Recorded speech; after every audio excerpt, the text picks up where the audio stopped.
cornfield. He told himself it was wind in the stalks, nothing more. But the sound had shape, and it carried a tune the way a bottle carries a ship.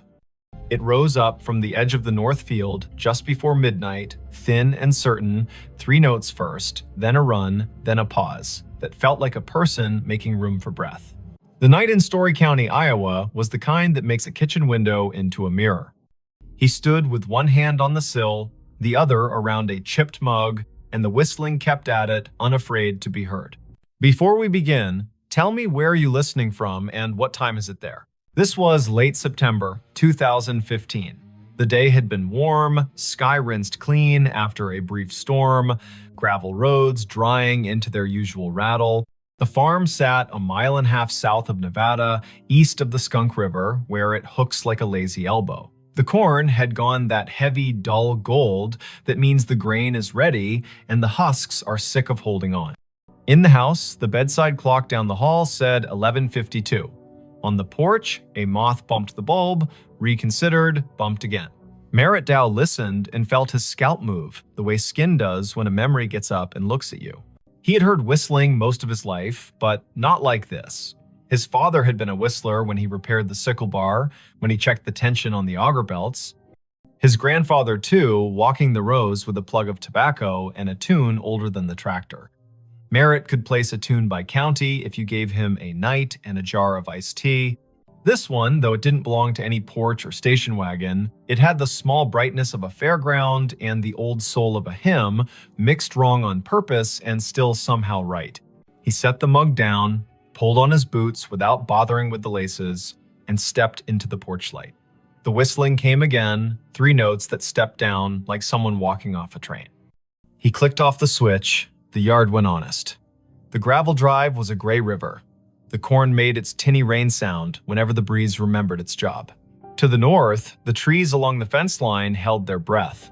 Merritt had a habit of heading toward curiosity as if it were a calf out past the fence that needed fetching. He took the flashlight from the hook, the heavy kind with a rubber grip, and checked the batteries the way a person checks their pulse. He told himself this was neighbor trouble, or a kid from town testing bravery on a Friday dare. He told himself this was what the night does to grown men when sleep holds them by the elbow and then lets go. He told Dinah, the old collie, to stay. She licked once, turned in a tight circle on the porch rug, and stayed. He crossed the yard, past the big maple that had survived lightning by pretending it hadn't happened, and stepped onto the headland by the north field. The first row took him in like a store's door chime. The stalks were tall and dry, leaves bent into knives. The ground was soft from last week's rain and held his boot prints as if for reference. He waited for the whistling. It came from farther in now, or the rows had changed the way sound bends when it's forced to choose a path. He chose a path. He took row 18, the one that ran with the slight slope and the way water teaches roots to drink. His father had run the planter careful this spring, GPS straight when the signal behaved, by eye when it didn't.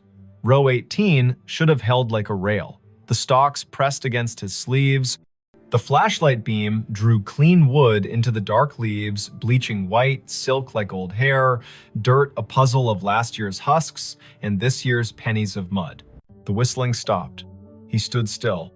His breath sounded like someone else's in the mask of leaves. He tasted dust. He listened until listening felt like a rope he had to keep from dropping. Farther north, down toward the low spot by the drainage tile, it started again, only louder, as if the person had turned their head and decided the audience was worth the effort. Merritt moved. 3 rows over, the tram line cut across, a packed strip where the sprayer had gone in June. He took it. The corn arched overhead, leaves flicking his ears. Spiders had slung long theories between stalks. He broke them and apologized in his head. He had walked this ground every day for months, and the ground had said yes like a friend. Tonight, it felt like a cousin, a person who loves you without being sure what to do with you. He reached the low spot. The field dipped and turned its face toward the tile that ran down to the ditch. The air was cooler here, lined with the smell of black earth that keeps secrets for centuries, because that's what it was paid to do. The whistling had gone softer. A trill rose up like someone trying to make light of an apology. Merritt swept the flashlight sideways. The beam caught the blue reflection of something small and glassy. He crouched. A marble. Blue, with a pale ribbon curled inside, half under a leaf. He touched it with one finger and felt the way glass feels when it learned patience waiting inside a pocket for its chance. He stood, and the beam hit another, green this time, lodged at the foot of a stalk. He put them both in his shirt pocket without thinking which pocket meant past and which meant present. "Hello," he said. The field appreciated the effort, if the small answering hush meant anything. He wasn't the kind of man who called out names into a place that did not have names to call back. He was the kind of man who waited and then took one more step, the way you do with cattle that have decided the gate is optional. He took one more step. The ground had a memory. His boots sank an inch, then two. He pulled up. The mud let go with a sound like a low laugh. The beam found a scuff in the soil that wasn't his. It had rained the day before, a polite rain that brightened the world and left. Tracks should be fresh. This mark had a sharpness to it he didn't like. He aimed the light again. The scuff came to a point. Not deer, not raccoon. A toe of a boot slid sideways and corrected because the body above that boot had decided to remain upright. The field held that story and did not mind telling it. The whistling kept on. It moved east. Merritt moved too, allowing the rows to push him into the old waterway nobody planted because it cost more to argue with a ditch than to go around. He hit the bank and paused. The sound was close enough now to feel the mouth that made it, the slight wet at the end of notes, the breath through teeth. Above the ditch, on the fence line, a scarecrow leaned into the moon like he had been invited. Merritt had dressed him in a flannel shirt in July to keep the birds from laughing outright. Now the shirt's checks looked like an argument. The hat had blown off sometime in August. The steak had a twist in it the way wood does when it was alive and insists on a personality after. The scarecrow whistled. Merritt's body did not move in the way of cartoon men. He did not jump. He did not fling the light so hard the beam went to the stars. He stood, the way a person stands when what he sees insists on being nothing but what it is. He put the light on the scarecrow's painted mouth. The paint was flaked, the smile wrong on purpose. His father's old gloves were nailed to the crosspiece, fingers bent into permanent work. The straw at the neck had learned the shape of wind and refused to unlearn it. The tune came again from behind the scarecrow, clipped by fence wire and field. He played the beam along the fence. This line had been his grandfather's. His father had repaired it across 3 winters, one staple at a time, using a hammer that had bent 100 nails and 100 more. Tonight, a single strand lay loose between posts, a neat cut at shin height made by someone who liked clean work. Beyond the fence, the other place. Neighbors in the country are closer than people in town and farther away. The acreage to the east had belonged to the Kesslers once, then to the bank, then to a man who installed irrigation pivots with a speed that made the county whisper. Then it's Saturday. The pivot circle kept a gargoyle symmetry in the daylight and turned to bones at night. The whistling came from inside that circle, not far, an invitation or a dare. Merritt climbed the fence by habit and dropped into the tall, ragged grass beyond. His flashlight skipped over metal. The pivot tower rose where the corn had been cut early for silage. A ladder led up to a catwalk that had not been used since a summer of drought and cheap diesel. The sky put someone else's stars over everything. Under the ladder sat a cooler the color of a toy, lid askew, ice melted into a cold thought. 2 bottles lay on their sides. The labels had lost interest in staying on. He touched one. The glass was warm, warmer than the air deserved. He called out again, a different word this time. Friend. The whistling answered with the same run of notes. He followed the sound around the base of the pivot. His light found Cobb's nod down to the spindle by raccoons with principle. He found a folding chair with only 3 of its 4 screws willing. He found a playing card gone into the dirt, face down forever. He did not find a person. The corn from the other side rustled, a polite cough. He turned. A taller shadow leaned out from where 2 rows had been pushed apart. The flashlight found denim, boots, the hem of a coat cut square. A hand. The skin had the tint of rural men, year-round, sun-washed, wind-scoured. The fingers were long and still. The hand did not wave. "Evening," Merritt said. He stepped closer. The shadow stepped back. The hand slid into the rows, as if hiding from a photograph. The whistling receded down an aisle of stalks, clean and straight as a hallway. He went after it. Later, he would say he never chose to follow, and he would not count that as a lie. The rows insisted. The sound invited. The night did what it always does when a person leaves a safe light and enters a place built to fit bodies only one at a time. It made a mouth and decided whether to swallow or to speak. The field spoke directions in leaves. He followed until the path tried to teach him regret, and his feet refused to be taught. At the heart of the pivot circle, the ground sank another foot. He stumbled once, caught himself against a stalk so dry it cut his palm in a clean straight line. He swore, quietly, with vowels only. The whistling had slowed. It drew out a single note and hung it in the air as if asking him to name it. He named it Unkind. He turned off the flashlight.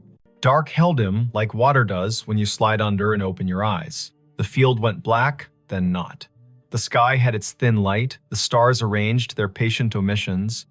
The rows were no longer alleyways, exactly. They were sentences.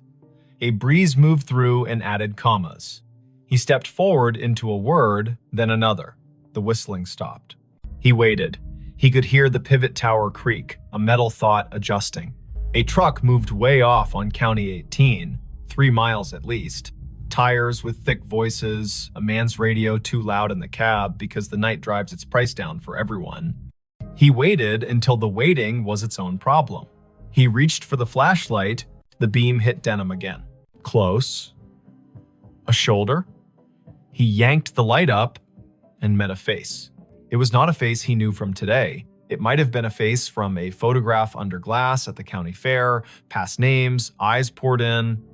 The hat was the wrong cut for now and the right cut for when hats were more than hats. The eyes adjusted to light with the slow patience of a barn cat in a doorway.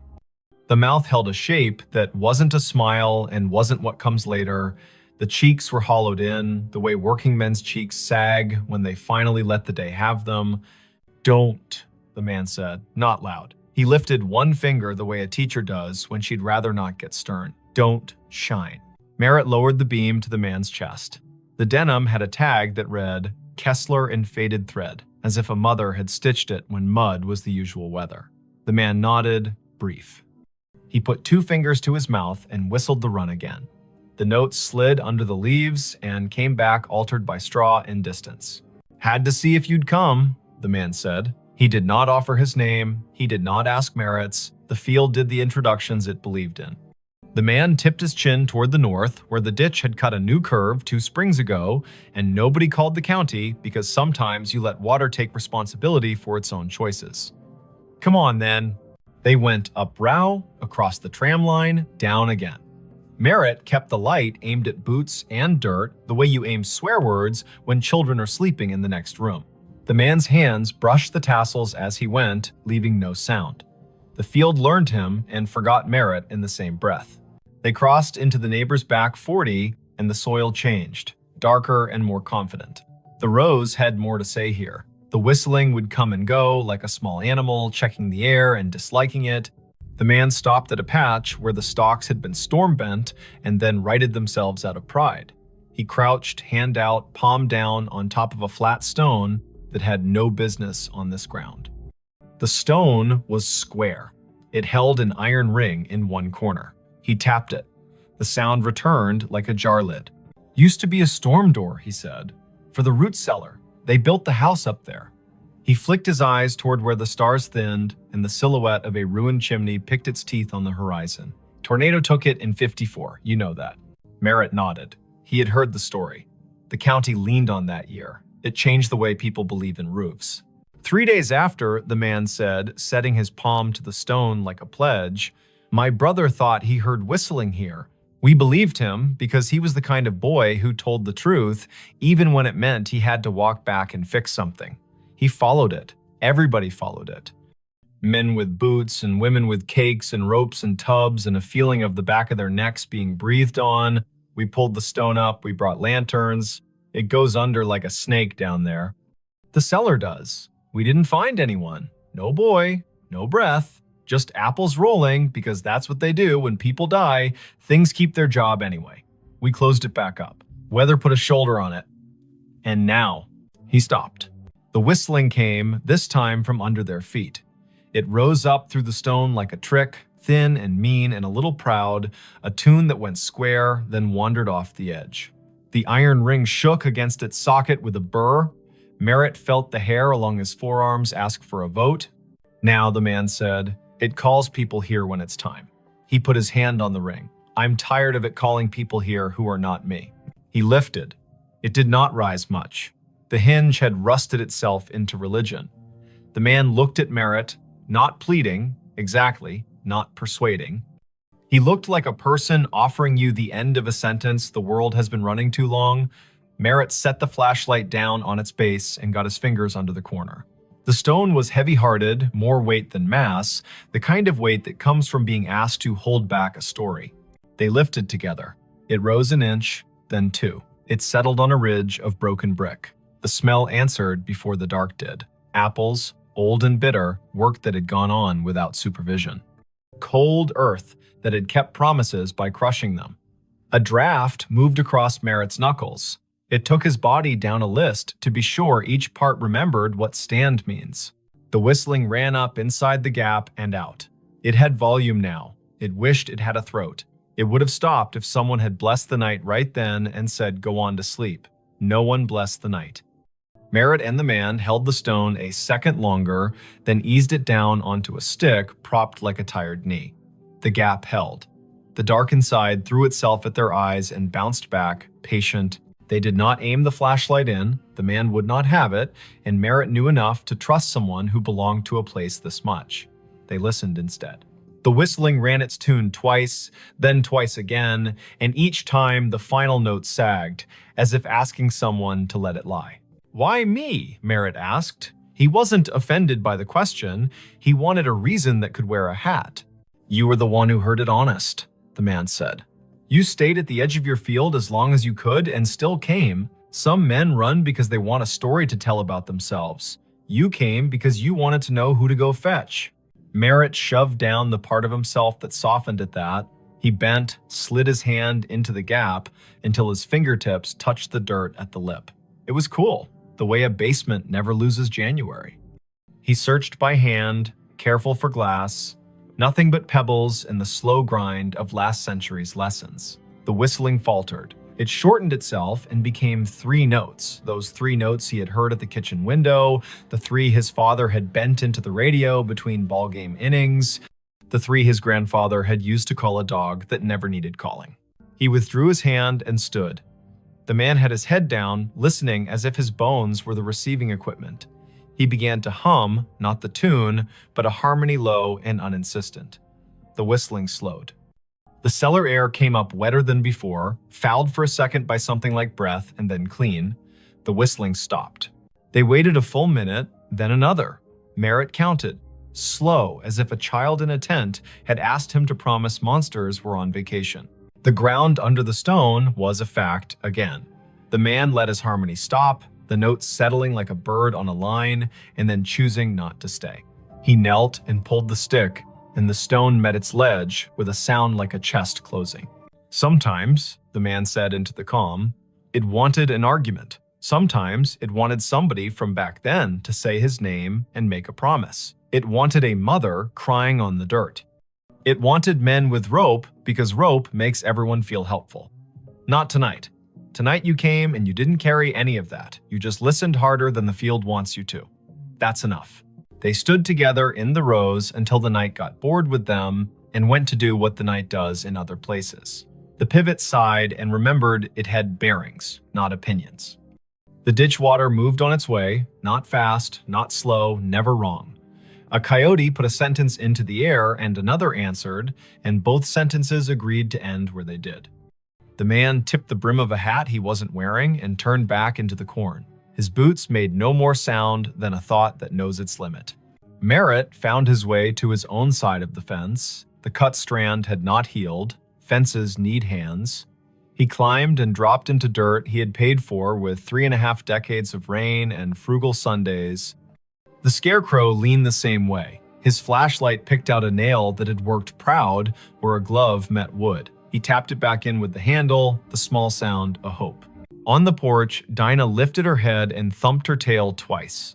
He sat on the steps and watched the sky unspool its last thin silk. The clock over the stove in the kitchen read 1:42. A local freight passed through town without asking anyone's opinion. The night had its usual old chair smell. Merritt took the marbles from his pocket and rolled them in his palm. He did not take them in the house. He set them on the porch rail, 2 small moons that decided to belong to weather again. He slept in the chair by the door with the light over the sink left on because he was still old enough to do what his father had done and still young enough to want a reason for it. In the morning, his neighbor from across County 18 pulled into the drive with the casual angle of men who do not use turn signals because everybody already knows where they're going. Otho Vale had the kind of face that had learned to tolerate sunlight and other people's plans. He stepped out, looked toward the north field, then at the porch where the marbles caught the first slant. He paused. "Thought I heard it last night," Otho said, as if they'd been in the same dream and had already agreed on the parts to keep. "I didn't come. I was afraid if I went, I'd bring the wrong thing with me. You go." "I went," Merritt said. He poured coffee into a cup that had chipped the day his daughter drove away, with her car full and her eyes wider than they had any right to be. He handed the cup down. "There's a stone out there. You know it." Otho nodded. "Been there longer than you and me combined. Some things are a door, and some things are the breath you take before you knock." They sat without sitting, Otho leaning on the post, Merritt half on, half off the iron chair that had belonged to his wife's aunt, and squeaked like the first word of gossip. The morning took the night apart and put it away neatly. The field did what fields do after an event. It pretended nothing had happened and invited you to harvest. By 10, the co-op truck rumbled up, the driver wearing the resigned cheer of a man who deals in averages for a living. Merritt walked the headland with him, pointed at moisture readings that lied slightly, agreed to pretend the numbers were written on a blackboard by someone with authority. He did the work. He did it until the work forgave him for wondering what else he might be supposed to do. That evening, he repaired the fence where the strand had been cut. He pulled it tight and stapled it with his grandfather's hammer because you use the tools that know your hands. He hammered in 3 staples and left one in his pocket so the fence would remember there is always one more job and it can't get cocky. He checked the pivot base out of courtesy to the machine. He replaced nothing. He spoke to no one. The sky went red behind weather stacked to the west, Kansas doing its job of sending clouds as if on purpose. For a week, the field behaved. The wind laid down its sheet music neatly. The coupe truck counted out grain like blessings. He slept at the proper times and did not wake to odd hours with the feeling of someone whistling at the edge of his life. The marbles stayed on the porch rail until a grackle knocked one off and it rolled into the peony bed and took up residence there like a kindness. The other slid into the pocket of his jacket and made friends with a nickel and a screw. On the 9th night, just after the 10 o'clock news told its last hurries, he heard the 3 notes again quiet, like acknowledgement, not summons. He walked out to the north edge and stood with his hands in his jacket, listening. The breeze had a bite, the first hard frost would be soon. He unlocked the gate at the lane and left it open for an hour, for no reason at all anyone else would endorse. He closed it again out of habit and walked back slowly, because a person should walk slowly sometimes or the land will feel cheap. He did not go back to the stone unless the sound asked, and it did not. He did, however, leave a small jar on the porch rail next to where the marbles had Saturday. It held nails, the good kind, old, with heads like pennies. Every day when he came home, he put one in his pocket, and every day when he went out after supper, he took one back to the fence line and put it in a coffee can under the scarecrow's torn shirt. Nobody told him to. He liked the weight exchange. He liked that fences need reminding and that the world is not improved by a man who ignores a slack line because his thoughts are more interesting. October reached both hands across the month and pulled. The trucks came and went. The harvest went well enough that he stopped thinking about what could have been if it had rained 4 more afternoons in August. He slept, he woke. The whistling did not return in any way that made him leave his chair. He began to tell himself he had imagined a portion of it, as a man will do when a thing does not ask for money or apologies. Near Halloween, his daughter called from Cedar Rapids, a night shift at the hospital, voice folded with fatigue and the kind of joy that remembers to leave room for the day. He told her about the fence and the harvest and the brakes squeal on the auger wagon that he had decided to live with until January. He did not tell her about the cellar. He would, maybe, when she brought the little boy down for Thanksgiving and they stood by the ditch and talked about frogs like a miracle. He would, maybe, if the field asked them both. In late November, after the last corn went into the bin and the bin talked in its sleep, the county put on its winter color. The field showed ribs, the ditch showed its honest bottom. The wind took one of the scarecrow's gloves, and Merritt did not replace it because some things are beautiful at half done. He walked every line of his ground one afternoon with the sun low and the temperature willing. At the fence, by the pivot circle, under the coffee can where he had been giving the fence its nails, he found a small thing. A train ticket for a child, maybe, not used, edges scrolled by, damp and patience. The print read, Nevada to Ames, 2 bits. He turned it over. On the back, someone had written 3 notes the way some people know and others never will, little ovals marching up and down a ladder of lines. The ink had migrated slightly into the paper, the way memories do in older heads. He put the ticket in his pocket with the nickel and the screw and the marble that had refused the peony bed. He looked toward the stone without moving his face much, because a person does not want to give a field reason to brag. He said thank you into his jacket as if the cloth were a helper. He walked home. Winter did what it does. It scoured the county down to the essentials. It made the roads into suggestions and the kitchen into a chapel. It put the sound of the furnace into his bones and the number of snow shovels in the garage into a bigger argument than necessary. The whistling came once or twice in a blow that turned the mailbox into a hooded thing, and when it did, he stood at the window and let it be. The way you let a neighbor sing one verse of a song you only half like because he is your neighbor, and you hope the reverse is also true. When spring returned, hesitant and then reckless, he walked out to the stone once in daylight. He stood there like a person does when he's about to open a letter he has already read. He put his hand on the iron ring, and the ring chose not to move. He felt only cool metal and the idea of a door. He said the name of the boy he thought must have once practiced whistling there, not loud, not soft. He thanked the man with the Kessler tag for nothing and for everything. He went home and planted, because that is the part of the story a farm writes to remind itself the ending belongs to the ground and the beginning belongs to the same. If you ever hear 3 notes carry clean from a field at midnight, and you are the kind of person who can tell the difference between wind and a message, remember this. The first step into the rose is a promise. Don't make it if you intend to perform yourself for the dark. Bring only your boots, your breath, and your willingness to be the person who will go fetch, not the person who will tell about fetching. Don't shine your light straight into old places unless someone who belongs to them asks you to. Lay your hand flat on what needs closing. When a tune that has wandered too long finds its last note, let it. When a door that has been heavy learns again how to rest, do not hire that door for different work. There are states where cornfields wear their ghosts like belts.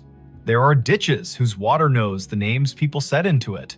There are stones that have been held down by weather and held up by stories. There are men who can whistle and men who cannot, and both kinds do well if they listen. And sometimes, in a county that owes as much to wind as to family, a man with a flashlight and an old dog asleep on the porch will follow a tune into the rose and come back, having left something that doesn't need his hands anymore. When he sits down again, the chair will squeak in the key the field prefers. The kitchen clock will softly argue with the refrigerator about seconds. The night will soften him on its slow wheel. The next day, someone will wave on County 18 without lifting a hand, and the answer will come back exactly right. And somewhere beyond the line where 2 quarters meet under a fence, a stone will find it easier to be a stone because 2 men lifted it once, together, and then set it down the way the land asked. The hotel room that prints receipts at 17 amperes. M. The first night, the receipt printer woke her. It coughed once in the dark, warmed its little brass roller, and began to spit out a strip of thermal paper that glowed faintly like a cigarette behind cupped hands. The room clock said 2:17 in pale blue digits. Vesper Klein lay very still in bed 5B at the Scissortail Hotel, a brick-walled midtown remnant on North Boston Avenue in Tulsa, Oklahoma, and listened to the tiny buzz and chirp as the machine printed, paused, and printed again, as if it were resuming a conversation it had been having without her for years. Before we begin, tell me where are you listening from and what time is it there? She had checked in late after a client dinner that went long on promises and light on dessert. The year was 2019, early November. The air outside clean after a narrow band of rain slid through, and the sidewalks shone like varnished stage floors. Vesper was 33, a freelance systems tech who patched networks for small hotels that couldn't afford to be down and couldn't afford to hire someone full-time. She traveled with a canvas tool roll, a spare router, a zippered pouch of adapters that looked like a magician's deck, and a mug with a hairline crack she liked to think of as its signature. The Scissortail was her kind of place. A lobby with a brass bell that had learned restraint, a front desk shelf of paperback mysteries for the taking, a night auditor who watched the door like a friend watches a house while you're out of town. He'd been the one to hand her the key card and the 2-page Wi-Fi map, Quill Penner, printed on a plastic badge, as if the name might be borrowed for the night. Night auditors aren't chatty by design, but Quill had leaned forward when she asked for the room farthest from the elevator. He'd said 5B is quiet most of the time, then paused, weighing whether to add something. He didn't. He pointed at the coffee station and said, "The cinnamon packets are the good ones." The printer sat on the desk under the window, small and stubborn, the kind of ticket machine you see in diners and old theaters. No USB cable trailed from it, which made Vesper grin in the dark because devices without visible leashes are both a challenge and a dare. The narrow receipt paper advanced in 2-inch bursts. The room smelled faintly of dust and citrus, the ghost of cleaning solution, and something else warm plastic maybe, or the metallic tang of heat on a coil. She slid out of bed, toes finding the rug, shoulders remembering every winter morning she had reached for her hoodie before her thoughts. The window showed a slice of downtown in sodium yellow, a parked truck with a tarp that breathed a little in the wind, a streetlight haloed just enough to be kind. She stood over the printer and watched it work.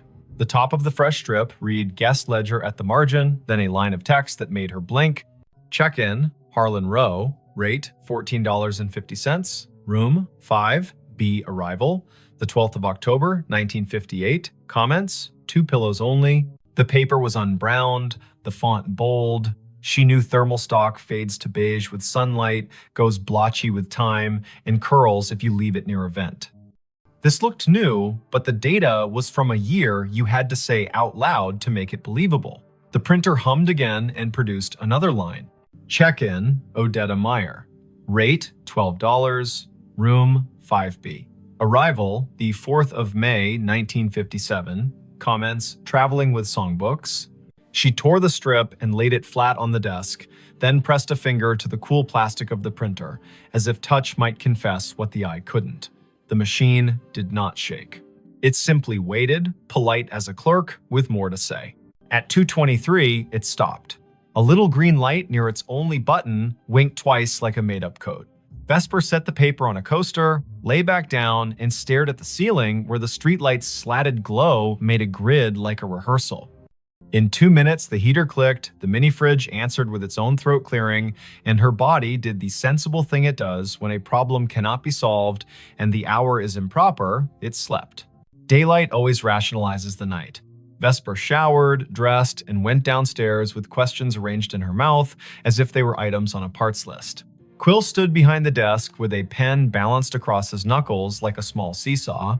Room 5B printed receipts at 2:17, she said, like a person reporting a minor plumbing miracle. She slid the strip across, he read it, eyes moving left to right once, then again slower. He did not touch the paper, as if touching would make him complicit in whatever time wanted. He leaned in. You know how old buildings have old anchor points. You hang a new painting, but the wall still remembers the nail. He lowered his voice. That room was a manager's office back when this place was the Francis Motor Lodge. They kept a ledger in there, typed out receipts on a half-width machine bolted to the desk. At close, they printed a roll of check-ins for the night, tore it, and rubber-banded the strip to the hardback ledger. Quill tapped the counter. Once, twice. I've heard the story since I was a kid, but the machine in that room was long gone when the Scissortail bought the building.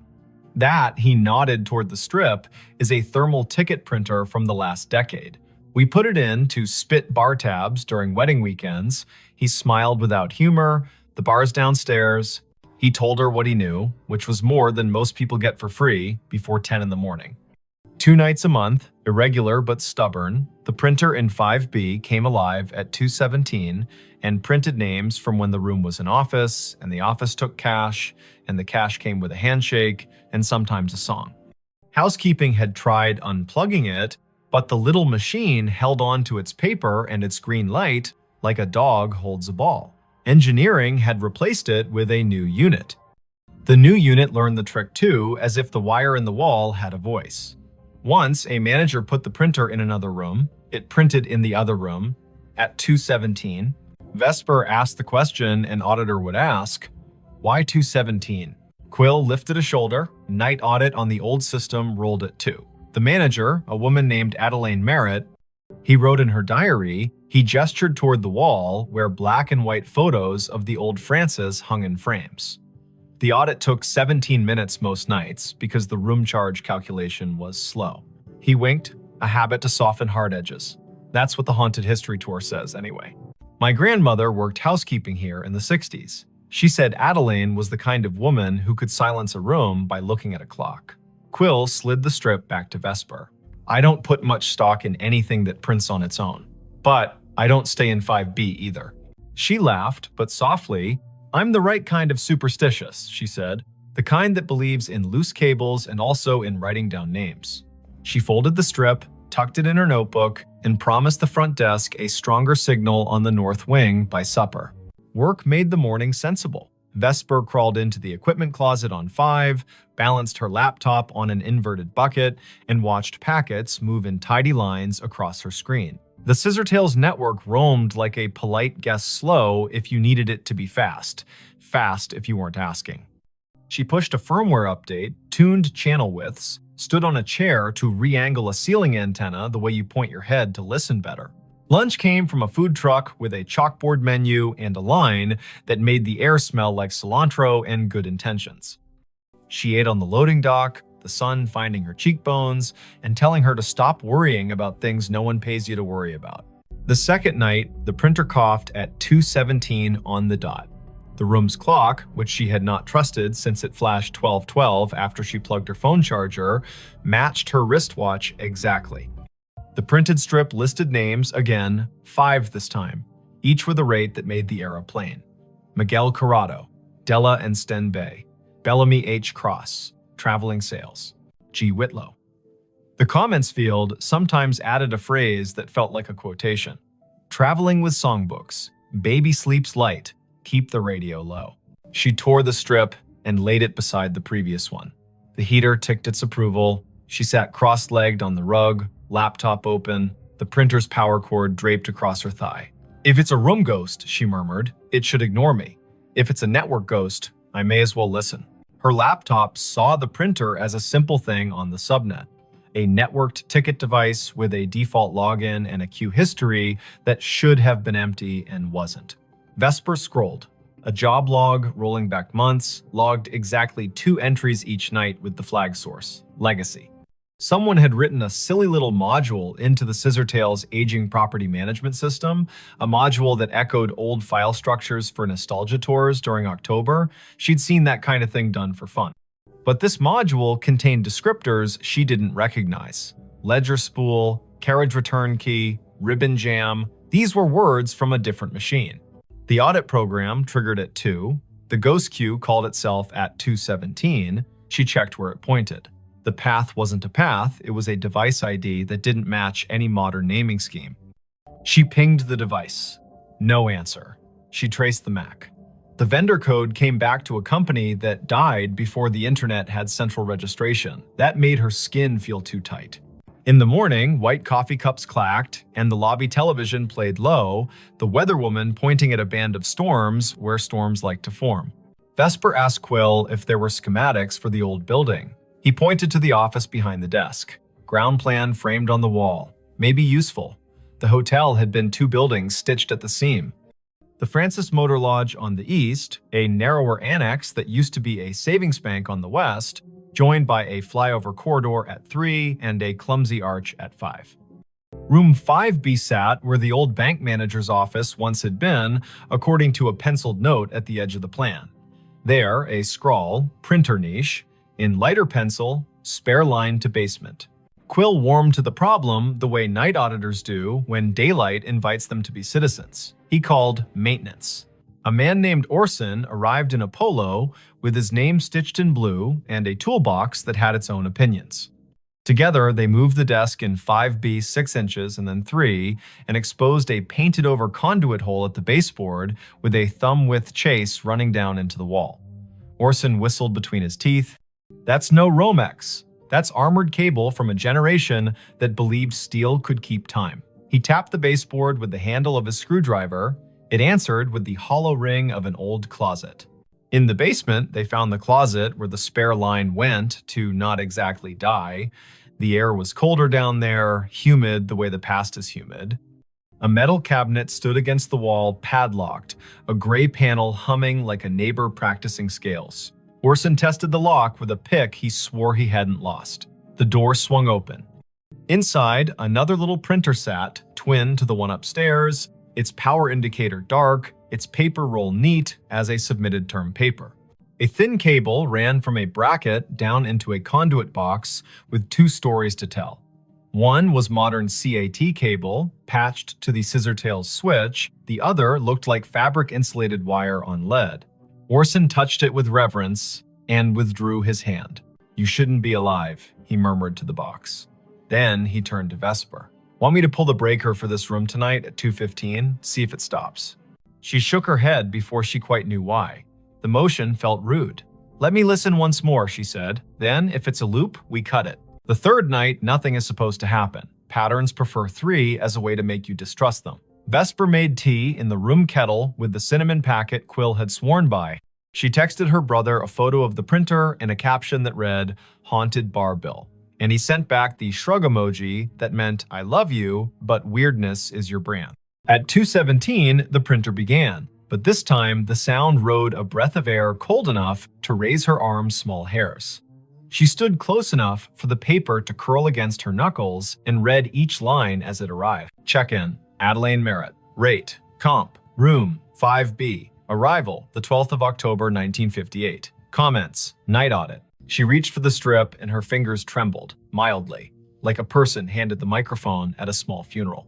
The machine whirred without printing for a count of 6, then resumed, the font just a touch lighter. Check-in, Quince Palmer. Rate, $9.50. Room, 309. Arrival, the 12th of October, 1958. Comments, meeting at dawn. The room held its usual choir, fridge, heater, hallway, ice machine. 2 turns down, but behind it all, she heard a soft clicking. Not printer, not clock. Keys. The slow press and release of typewriter keys. Somewhere not in the room and not far enough away. She froze, because freezing is a way of letting more senses work. Her body made itself a listening instrument. The keys whispered. Again, 3 strokes. Pause. 2. The printer spit a final line. End of ledger.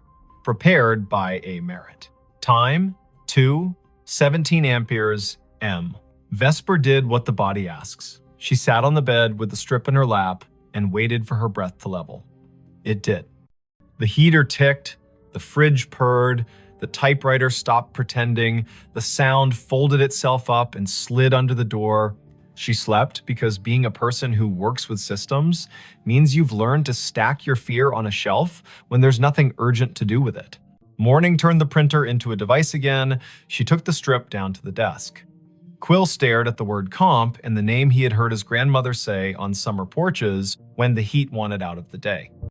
He asked to borrow the strip to show his manager, a woman with the fast walk gait of someone who plans 2 days all the time. The manager's name was Letha Croft, and she looked at the strip like a problem that could be solved with a memo. She was polite and firm. "We have tours on Fridays for the people who want goosebumps," she said. "We prefer to keep the goosebumps from rewriting our Google reviews." Vesper smiled, a tight little smile that said, "I won't post, I don't do that work, I just want to know what the wire knows." Letha sighed. The Scissor Tale was a college internship that never ended for her. The building was her thesis. She pointed at the framed photo behind the desk. Adelaine Merritt, hair pinned like a decision, stood at a wooden desk the size of a Buick, hand on a ledger book, face turned to a camera that had learned to respect her. The caption read, "Francis Motor Lodge, C1959, Night Manager." Letha lowered her voice. Family lore says Adelaine died at her desk in 2003 after the building had been empty 6 years because she refused to move a box when the bank wanted it. The family had the key to the back door from the old days. She snuck in sometimes to straighten things that did not require her. A neighbor saw her light. By the time anyone checked, the coffee had gone cold and she'd written the date on a yellow legal pad with a line under it, like an anchor. I don't know if the story is true. I do know names have a way of using rooms until you say them out loud and then they rest. That afternoon, Vesper sat on the floor of 5B with her laptop and a coil of patience. She sniffed the packets between server and printer and saw the little ghost job present a string of bytes at 2 minutes past 2, announce itself as ready at 2:16, and request the queue at 2:17 with a line that included a date spelled in words, not numbers. October 12. She set a capture to record it tonight. She did not know what she would do with the proof, but the act of capturing felt like putting a box around a wild thing without requesting its death. The fourth night, she did not sleep. At 2:16, the room gathered itself. At 2:17, the printer began. The first name landed like a quiet gavel, Harlan Rowe. Again, as if the ledger wanted to list the set that belonged with the date, as if the building had a playlist for that night and needed it to end correctly. The second name, Odetta Meyer. The third, Quince Palmer. The machine word, then it printed a line that wasn't a line she understood. Checkout, A. Merritt. Time, 2:17 amperes. M. Balance, $0. Drawer, locked. The room changed temperature by a needle's width. The way a body registers changes a thermostat does not. The typewriter sound returned, louder, as if the keys had moved closer, as if someone had rolled the desk chair to the doorway. Vesper stood. The bathroom light made a rectangle on the carpet. She turned it off and let the room be only the room. In the dark, a kind of courtesy arrived. She spoke to the space like a person speaks to a skittish animal. "I hear you," she said softly. "I see what you print. If you're finishing something, finish. If you need a witness, I'm here." The keys worked once, gently. The printer fed a final inch and stopped. The heater clicked off as if called on. The fridge made a small, delighted sound, the way fridges do when they extract a victory from physics. Vesper lay down slowly, like a person trying not to wake a toddler, and watched the window make a square on the wall. She did not sleep much. She did not feel punished by that. On Friday, Quill called his grandmother. She came in with a smile that wore 80 years as if they were a favorite cardigan. Her name was Thalia Penner. She had hands that did hair buns right the first time and eyes that counted change without looking.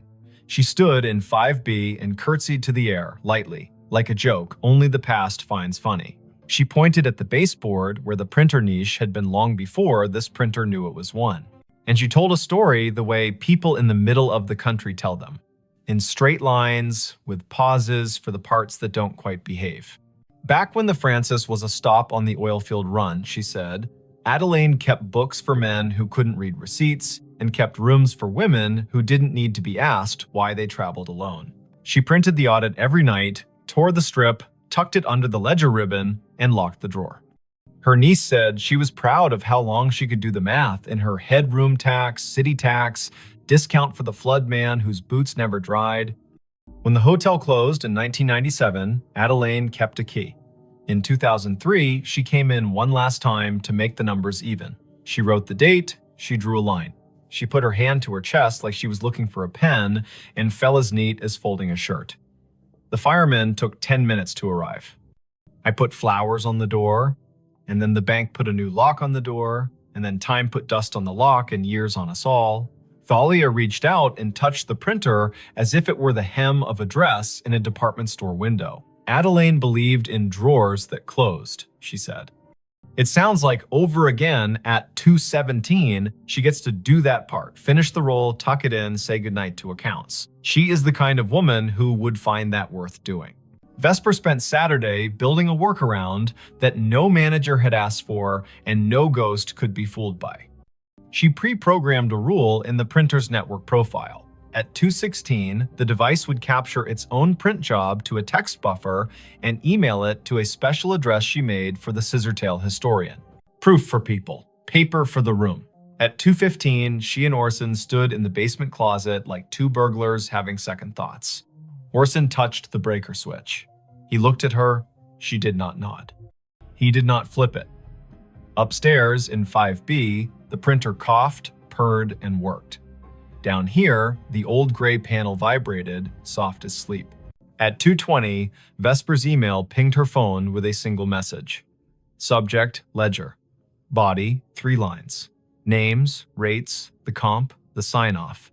Prepared by A. Merritt. Time, 2:17 amperes. M. She did not sleep that night. She didn't mind. She lay on the bed, hands behind her head, and watched the room recede from what rooms are in daylight containers, shelves, angles, and become what rooms are when you let them be churches. Limits, repetition, silence between notes. She thought about drawers, about the way her work was mostly closing things in the right order so strangers could open them and recognize what they saw. About how a hotel is a machine for forgiving you for not being home. On Sunday, she checked out. She left a thank you envelope at the desk with Quill's name written in neat engineer's block. In it, a printout of the email rule and a small drawing she'd made of the baseboard hole with an arrow labeled here, "The wire remembers." Quill held the envelope like it might be heavier than it was. Letha met her at the door. "I can't exactly put this in a maintenance request," she said, meaning the week Vesper had just spent listening to a machine be more honest than any of them owed their jobs. "But I can tell you what we can do. We can frame a copy of your email in the staff room and call it the drawer letter. We can show it to anyone who works past midnight and forgets that ending is a kindness. We can not run a Halloween promo in 5B because some stories don't belong to customers. We cannot unplug the thing that works for someone who isn't here anymore." Vesper smiled. That's more than most places do for the living. She drove out of Tulsa with the radio off, south, then east, then north again, the planes rolling around her like a low lullaby. She stopped at a gas station where the coffee was too strong and therefore perfect. She called her brother to tell him a story with no real twist and therefore true. She didn't say the name of the printer because sometimes a tool deserves privacy. She didn't say the name of the woman who closed drawers because she had said it enough. She didn't say 2:17 because she had learned to say it in her head as a kind of vow to be kind to the people who work at that hour. Months later, back in Tulsa for a different job in a different building, she walked past the Scissortail one evening just before Christmas when the lobby held a neighbor party. A small tree wore strands of tickets in place of garland bar tabs printed for fun, red inked with dates and little notes in flare pen script. Quill waved from the desk, a Santa hat angled to keep his dignity. Letha stood by the fireplace talking to a city inspector whose expression said he had learned to sleep at last. On the stair, a woman in her 50s, adjusting an ugly sweater, looked at Vesper in that way strangers sometimes look at one another, as if they had agreed to be in the same hallway before they were born. Vesper stopped in for a minute. She drank cider from a paper cup. She left before anyone could ask for a funny story with a good ending. She slept at a chain hotel by the interstate where the printer in the lobby spat bills for bottled water and where midnight meant nothing in particular. At 2:17, she woke and smiled at the ceiling, not because any machine had called to her, but because she had trained her body to stand witness for a time that belongs to other people. She poured water into a glass and listened to the small sound it made when it met the bottom, hollow turning to full. She said the name she had been given as if returning a borrowed book. She slept again. If you ever find yourself in a hotel room and a device on the desk prints at a time that sounds like a secret, do what Vesper did. Don't yank the cord. Don't film it for the internet like proof is a currency and this is your chance to spend. Sit up, put your feet on the rug, read the names if names arrive. If you can, make a rule that gives the living something to hold a copy, a note, an email to a person whose job is to remember. Then let the room have its paper. Let the drawer close. Say thank you to the time that isn't yours. The night staff everywhere will feel it like a hand they don't have to see. And if you must know, it goes like this. The little green light winks, the paper unfurls. The names Harlan, Odetta, Quince, Adeline roll by, small and austere and whole. The room changes by a breath, the heater stands down, the fridge on duty hums, the typewriter in the wall or the idea of a typewriter slides one last carriage to the right and returns. The drawer locks. The ledger for that one night balances again. You will not have been asked to fix anything. You will not have been asked to believe. You will have been asked to witness. A job that counts. When dawn smears light along the window, when the city yawns and rolls, when the night auditor hands the keys back to daytime and goes home to sleep in a room with a plant that knows their voice, you will have been part of the smooth that makes this complicated world possible. Somewhere, a printer coughs once more, polite as always, and waits another 24 hours to do what it knows on the dot without apology. If, later, someone asks why a small hotel on North Boston Avenue keeps a finicky old ticket machine in a room that could rent for $2 more without it, you can say this. Not every device has to justify itself in money. Sometimes a machine is a ritual. Sometimes a ritual is a receipt that proves someone was here and did their work and went to sleep.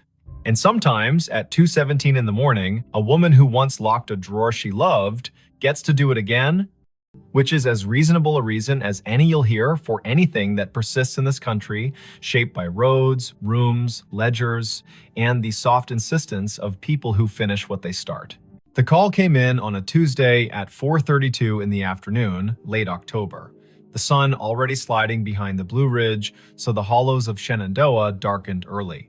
Ranger Aislinn Keats was parked at mile marker 47 of Skyline Drive, just north of the Rapidan turnoff, a paper cup of station coffee cooling in the cup holder, and her radio tuned to the quiet channel they used for backcountry check-ins.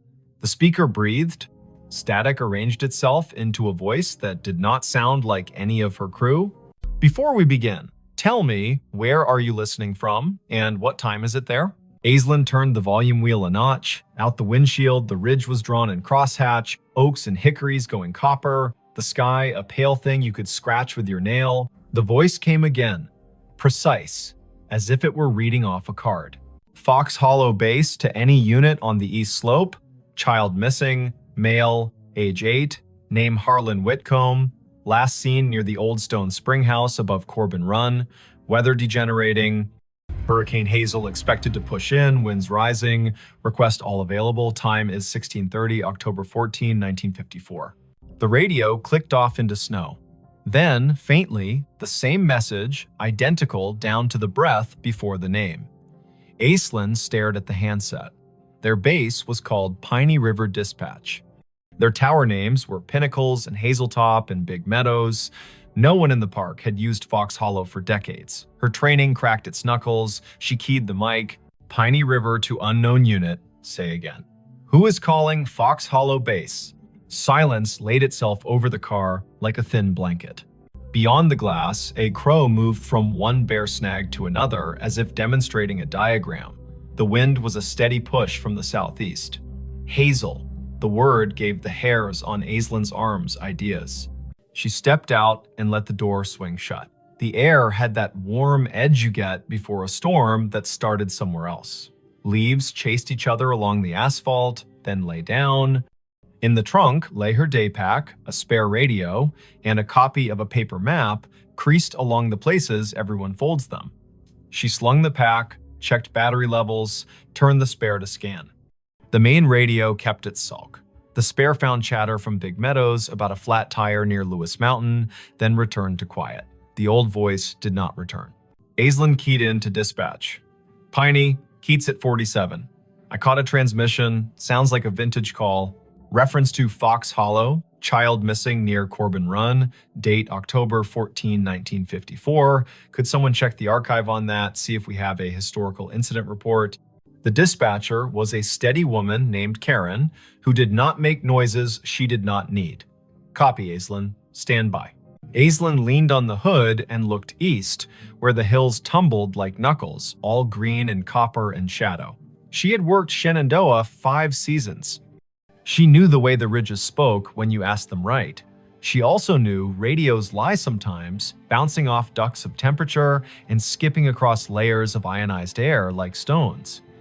She had heard voices from fire towers that had been torn down before she was born, and a farmer yelling to his brother on a frequency no longer assigned to anyone. She had never heard a date pinned to a hurricane whose name lived in the county's memory like a scar. Karen came back. We have a typewritten Keats, Incident 1954-H, filed at Piney River. Hurricane Hazel, multiple rock slides, a missing person in the Corbin area, that name you gave. It is a cold file. It does not say recovered. I repeat, not recovered. No remains located. Not closed. Aislinn pressed the radio to her shoulder until the plastic complained. Copy. Can you send scans to my phone? I'm heading down to the Corbin Run access. If anyone else is close enough to meet, let them know. There was a pause, a little breath that was not static. Karen's voice softened a shade, the way people do when the past finds a way to ask for your time. Sending now. Watch your footing, the trails are a mess of marbles with the leaves down. Want Dupre from Hazeltop on, stand by. Affirmative. Aislinn slung the pack across her back and looked once more at the ridgeline. A truck from Fleet rumbled past, the driver lifting 2 fingers off the wheel in that rural benediction. Clouds had started as a rumor and were now themselves. The Corbin Run access was a gravel pull-off hidden beneath tulip poplars that had learned to whisper. Aislinn eased the truck in sideways and cut the engine. She took the trail with her boots, making small promises to each rock. The stream voiced itself down the hollow knit of last week's rain and this afternoon's melt of a single stubborn snowpatch in a shadow under a ledge. The map told the story of the lower springhouse, a square of stones where water had been convinced to behave. Above it, a ledge with a scatter of quartz chips, the leftovers of older hands doing older work. Aislinn kept an ear on her radio and the other on the creek. She caught the place where trail forgets itself and becomes deer.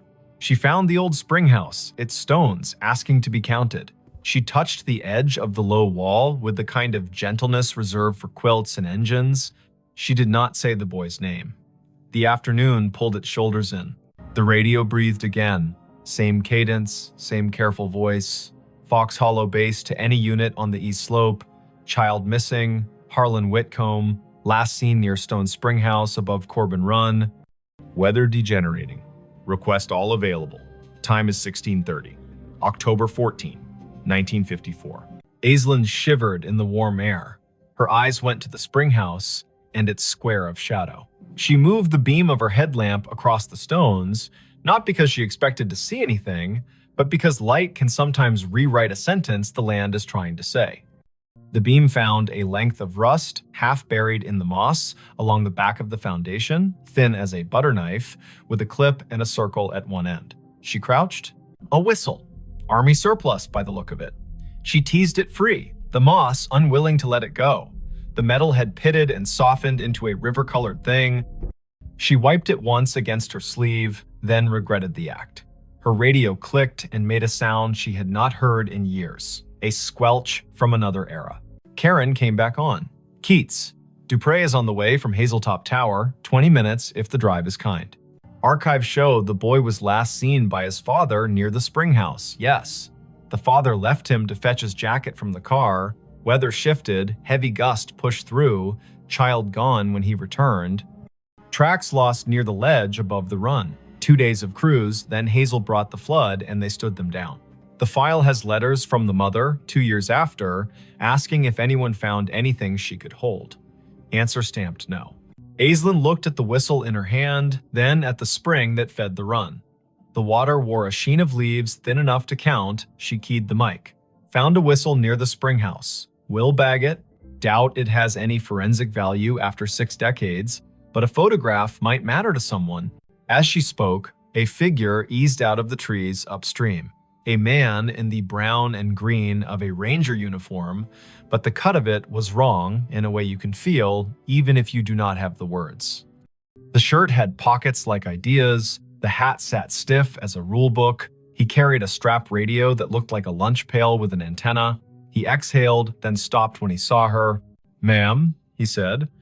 There was a formality in the syllables, like church on a day that hurt.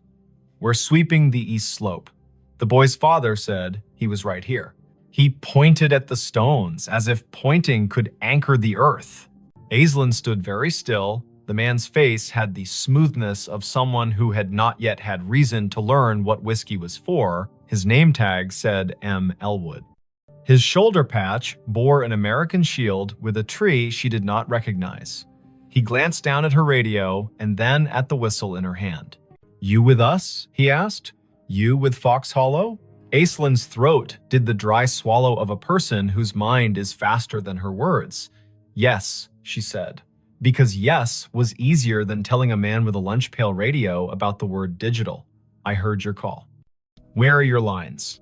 "At the ridge," he said, puzzled by the question. "We got men cutting sign along the deer trails. We got women at base keeping track of names. The disaster man out of Charlottesville told us Hazel will give us until dawn and then gone." He looked past her to the ledge, his jaw a small square against the warm air. "Mother is at the church in Syria, not the far one, the one with the bell rope that sticks. She keeps asking if he had a jacket. She wants the question to be a fact." A gust moved through the trees on some business of its own. Aislinn felt the air change around the bones of the rocks. The man looked at her again, and the little muscle at the corner of his mouth twitched. "Your radio," he said. "You get this out to anyone else." "Yes." "We have a tower at Hazeltop. They know. Someone is coming." "Good," he said softly. Then he put 2 fingers to his brow, an old salute done halfway because distance is difficult to respect when the ground is asking for more of you. He stepped past her, boots exact on the damp leaves, and moved toward the ledge, listening with his face. He put a hand out as if to feel a draft. His outline lightened as if the warm air had decided he belonged to it. The forest made the sound of a coat hem brushed along a pew. He was gone. Aislinn stood, her hands empty now that the whistle had weight inside a bag. She did not call after him because naming a thing makes it pick a room and leave all the others. She climbed the slope above the spring house, careful, testing each foot. The ground showed her where it had let go before. The soil had slumped sometime between 1954 and now a scar that trees had tried to stitch. She scoped along the edge and thought about the father leaving for a jacket, a boy with a whistle and a spring that talks even when wind tells it not to. Dupre's SUV nosed into the pull-off as the last of the light left, and the storm made its speech. Jericho Dupre had shoulders like a doorframe and a way of stepping onto ground as if asking permission. He carried 2 headlamps and a calm that turned wind into a task rather than a threat. "You heard it too," he said, by way of greeting. "I did, twice. Then it came again down at the spring house. I found this." She held up the bag. The whistle swung on its string, dull as an old firmament. He took the bag and looked as if it could tell him how to think. He listened. The wind pushed down the hollow. The radio hissed, then thought better of it. He nodded at the ledge. "If it were mine to write," he said, "I would say, slip." The file says gusty before Hazel. A child with a small sense of infinity walks the line twice to see if the sound changes along the water. It does. He steps where the deer stepped, and the hill remembers it owes the river a favor. Aislinn told him about the ranger with the lunch pail radio. Jericho had been in the park long enough to have a story for everything and to respect none of them fully. Fox Hollow was an unofficial name for the old maintenance yard near Syria in the 50s. He said, the way a person does when they are agreeing with the possibility of a ghost to be polite. There is a cinder pad there with the marks of 4 posts, like a tower. The radios would have been handsets the size of a Bible that could make clouds sound like news. People back then wrote reports thick with nouns. They did not trust adjectives unless a man had bled. He held the bag with the whistle for an extra breath. He set it in his crew pocket. They searched until rain made the ground decide to be a different kind of ground. In light from their headlamps, the trees stood at attention, counseling caution. They ran a short line grid above the ledge, more to be able to say they had used the dark well than because they expected the earth to give up a long-ago truth for free. At 9, the radios called them home before the lightning made the argument personal. Karen met Aislinn at the office with a printout. The file had been scanned, crooked, and the edges were black, where the copier had tried to keep history from fraying. The incident commander's name was printed in a firm hand, M. Elwood. A note in the margin had been added later in pencil. Mother moved to Luray in '67, father deceased, no closure letter sent. The pencil note was signed with a small initial A and a dot. Aislinn slept at the bunkhouse with the radio on her nightstand like a dog. She dreamed that paper flapped along a clothesline strung between trees, and she walked the line, reading every letter, her feet lined up on the rocks of the run, the paper turning to leaves as she read. At 3 in the morning, she woke to the noise a storm makes when it finally accepts its job. The world beyond the window went white, then black, then white again. She turned the volume down to half. She watched the rain write gloss on the sill. The radio stayed quiet. At 10, the day pulled itself together into rags. Aislinn drove down to Luray to a blue house where the porch had a swing, and the swing had 2 cushions that had learned how to be rain. She had a name from the file and a phone number that still worked, to her surprise. A woman in her 80s opened the door with the careful welcome reserved for officials who might be good news or could be kind even if they were not. "I am Aislinn Keats," she said, ranger with Shenandoah. "I am here because a storm pulled a thread and we saw where it ran." The woman corrected her posture and straightened the collar of her cardigan as if a story would take her picture. "My name is Tilda Whitcomb," she said. "We did not know how to leave him there, so we stayed. I have a loaf of banana bread that forgot the raisins on purpose if you are the kind of visitor who does not mind crumbs." Aislinn sat at a round table so clean it looked like a rule. The banana bread was honest, the tea was strong. Tilda put her hand on the tablecloth and kept it there as if the cloth would be steadier if it knew she was not going anywhere. She said the name Harlan like a stake you drive into ground so the tent knows where to stand. "He whistled 3 notes, Tilda said. "The tune the train plays when it comes into Luray, because his father used to take him to the crossing, and they would wave at the men who stand like saints. 3 notes, and then he would laugh, because he was practiced at laughing. The wind took the notes and did not give them back. My husband ran to the car, and the sky changed. They told him on the radio he had until morning. You can live your whole life in a sentence like that." Aislinn put the bagged whistle on the table. The string looped like a sleeping thing. Tilda did not reach for it. She looked at it as one looks at an old photograph that has learned how to move. "I did not get a letter," she said, and smiled small to prove she was not accusing. "I understand how papers behave. I was a clerk before my hands forgot to love the carbon paper. I suppose I wrote a letter in my head every day for 2 years. Then I stopped asking out loud. You cannot keep asking the same question without turning into a different person." The whistle sat, silent, older than most of the kitchen. Tilda looked out the window, and the window looked back.